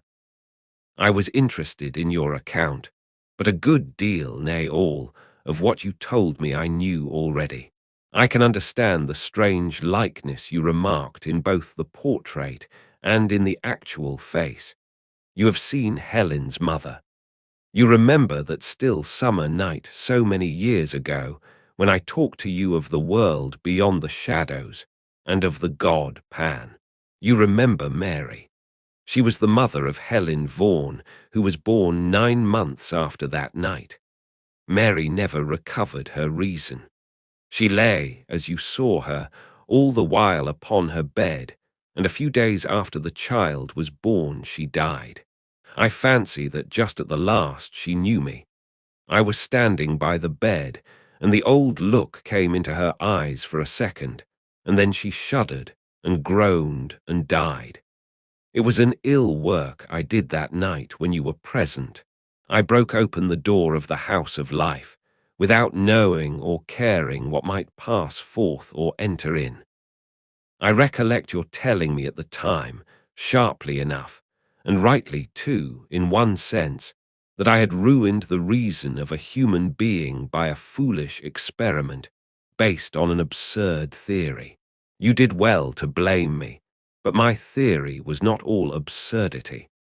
What I said Mary would see she saw, but I forgot that no human eyes can look on such a sight with impunity. And I forgot, as I have just said, that when the house of life is thus thrown open, there may enter in that for which we have no name, and human flesh may become the veil of a horror one dare not express. I played with energies which I did not understand. You have seen the ending of it. Helen Vaughan did well to bind the cord about her neck and die, though the death was horrible. The blackened face, the hideous form upon the bed, changing and melting before your eyes from woman to man to beast, and from beast to worse than beast, all the strange horror that you witness, surprises me but little. What you say the doctor whom you sent for saw and shuddered at I noticed long ago. I knew what I had done the moment the child was born, and when it was scarcely 5 years old I surprised it, not once or twice but several times with a playmate. You may guess of what kind. It was for me a constant, an incarnate horror, and after a few years I felt I could bear it no more, and I sent Helen Vaughan away. You know now what frightened the boy in the wood. The rest of the strange story, and all else that you tell me as discovered by your friend, I have contrived to learn from time to time, almost to the last chapter. And now Helen is with her companions. The end.